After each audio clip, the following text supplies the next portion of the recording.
Welcome. In front of me I have Smart TV Samsung TU 8082 inches, and I'm going to show you how we can make the hard reset of this device. But first, let's grab our remote control and click right here to open the settings. Enter for the settings, and then we have to move to the general. And after that, when we are on this list, we have to scroll all the way down and then pick up the reset settings. Input our current pin that you set when you are making the first setup of this smart TV. Then move to the reset, click OK, and now we have to be patient and wait a little bit.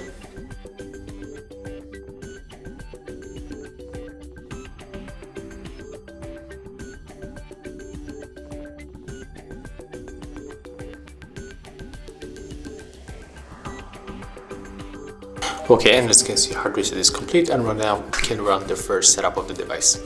Thank you guys for watching. Leave thumbs ups, comments, and subscribe to our channel.